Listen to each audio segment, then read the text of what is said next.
Welcome to What Was That? I'm Gabe Sanchez. Republicans have spent months attacking and trying to cancel Bud Light as if it was their civil war, but as suspected, it's all been fake outrage, especially from Kid Rock. So let's just back up a moment. I feel like I need to set the stage for how this Republican tantrum even started. It was all because of Bud Light's sponsorship of an April 1st Instagram post with trans TikTok star Dylan Mulvaney. Hi!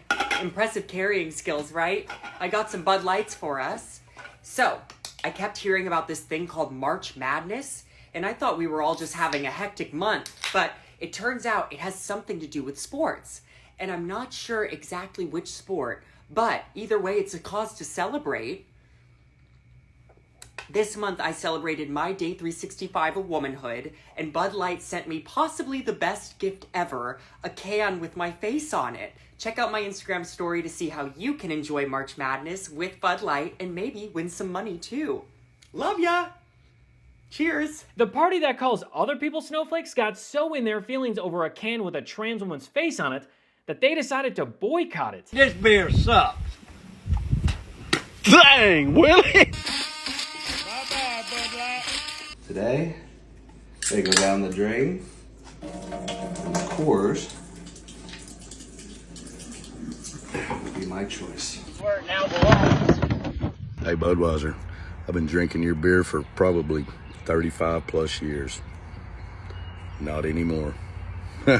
Y'all screwed up. Well, joke's on these transphobic idiots because Budweiser has been partnered with Glad for 2 decades, and those who are switching over to Coors, that company has been committed to the LGBTQ+ community since 1978. Really shows you how much Republicans actually know about beer, but hey, don't let facts get in the way of their cancel culture. Now, some Republicans were so pissed off that they decided the only way to stop that gay trans beer from ever touching another American patriot's lips was to destroy it.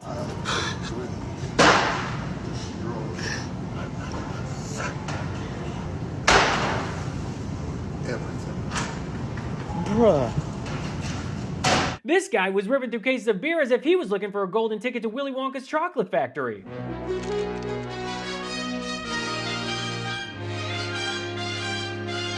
Not to mention, there are a few problems with his bizarre and aggressive strategy. While it is under the same company, those were cases of Busch Light, not Bud Light. Also, that can of Bud Light with Dylan's face on it from her video was a promotional novelty can, which means only one ever existed. And lastly, when you around, you're gonna find out. Here he is getting walked out of the Walmart in handcuffs by the police. So just to summarize, a beer company put a trans woman in a marketing campaign, and things immediately escalated to the point where Republicans lost their minds. And it wasn't just in stores. Other Republicans went out to buy cases of Bud Light in order to destroy them, which makes absolutely no sense. But then again, Republicans have never been great at critical thinking. Free tip for Republicans, if you're boycotting a product, you're not supposed to buy said product. The company has your money, so it doesn't care what you do with it. And the person to do just that was Kid Rock. In early April, he bought several cases of Bud Light just to take them home so he could shoot them with an AR-15. Man, what a time to be alive. Grandpa's feeling a little frisky today. Let me say something to all you and be as clear and concise as possible.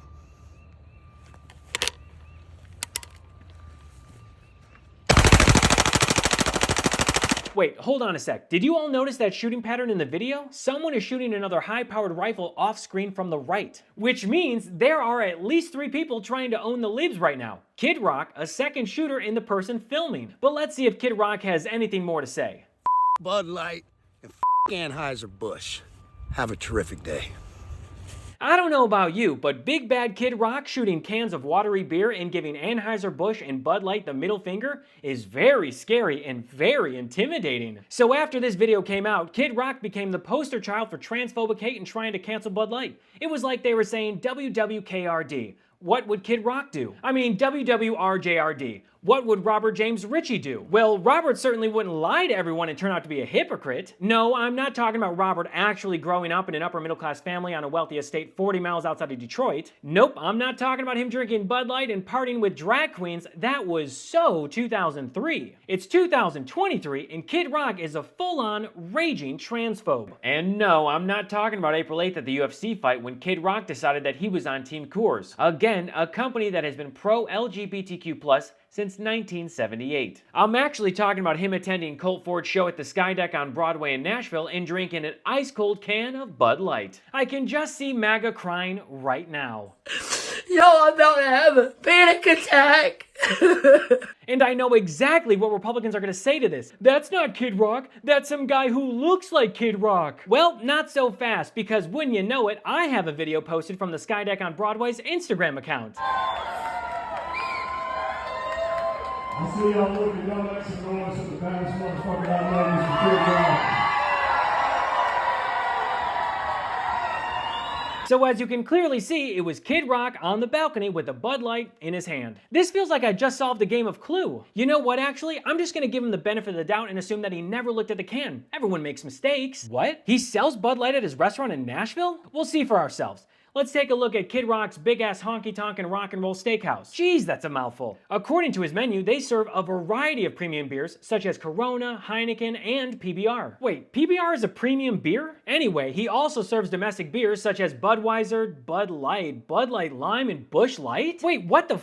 Kid Rock explicitly said Bud Light and Anheuser-Busch. there must be some mistake, like a typo, or maybe the menu's just out of date. They were selling Bud Light during Pride Month this year, and there are photos? Why am I not surprised? There are always receipts proving the Republican Party's hypocrisy in cancel culture. And even when Anheuser-Busch tried to remedy the situation with a half-assed apology and then later abandoned Dylan, Republicans still weren't happy. They even threatened Dylan's life to the point where she didn't feel safe leaving her own home. Republicans are so committed to their hateful anti-Christian bigoted cancel culture that they don't even care if Americans lose their jobs because of it. They're actually happy about it. I mean, what kind of sick anti-American shit is that? Like Lauren Boebert celebrating Anheuser-Busch having to lay off roughly 350 employees due to the Republican Party's boycott. Or like how Ron DeSantis wants to sue the company because Florida's pension is so heavily invested in it. We do have these shares. We believe that when you take your eye off the ball like that, you're not following your fiduciary duty to do the best you can for your shareholders. So we're going to be launching an inquiry about Bud Light and InBev, and it could be something that leads to a derivative lawsuit filed on behalf of the shareholders of the Florida pension fund, because at the end of the day, there's got to be penalties for when you put business aside to focus on your social agenda at the expense of hardworking people. The guy literally called for Republicans to boycott woke Bud Light, and now he's whining that their boycott is negatively impacting his constituents' pensions. And this idiot wants to be president. Or even Ted Cruz saying back in May that he wanted to investigate Bud Light for their marketing partnership with Dylan Mulvaney. Investigate what Bud Light was doing with Dylan Mulvaney. It destroyed a brand that may not recover. What's your focus? Well, listen, I can't think of a company in modern times that has more alienated its customer base and seemed to have so little understanding of who it is that actually drinks Bud Light. But this week I sent a letter to the CEO of Anheuser-Busch along with Senator Marsha Blackburn, because the CEO of Anheuser-Busch is also the CEO or the chairman of the Beer Institute, which is the regulatory body, the industry regulatory body that regulates itself. And one of the rules that beer companies are supposed to follow is they're not supposed to market to kids. Remember the whole Joe the Camel thing? This is the same thing here. Well, you know what? Dylan Mulvaney, a massive percentage of Dylan Mulvaney's audience are kids. And Budweiser was trying, I believe, with this ill-fated marketing attempt to target teenagers. If you look at things Dylan Mulvaney has online, it's things like Days of Girlhood. There's another video where Dylan Mulvaney is singing, "My name is Eloise and I am 6." There's another one where Dylan Mulvaney is shopping for Barbie dolls. These are clearly things aimed at teenagers and even children younger than teenagers, which violates the rules. And so we're calling on the Beer Institute to investigate the degree to which Anheuser-Busch knowingly was marketing to children in going down this road. Look, Ted, I'm not sure if you're aware, but the world is facing some pretty significant challenges right now. We've got climate change, income inequality, global conflicts, a broken power grid in Texas, and you're out here fighting the good fight against beer? Leave it to Ted Cruz to weaponize the government to go after a beer company that sent a single can to Dylan Mulvaney for an Instagram post. Not to mention, neither party was advertising to kids. And now, 3 months later, Ted Cruz has sent a letter to Anheuser-Busch urging them to cooperate with his Senate investigation into Bud Light. But let's be honest, the only reason that Ted Cruz wants a hearing is to show that he's working. Cruz is up for re-election, and his Democratic challenger, Representative Colin Allred, has recently outraised him $8.8 million to $3.4 million. Bottom line, Ted Cruz is scared and he's trying anything he can to stay relevant, just like every other Republican clamoring to weaponize the government to cancel Bud Light.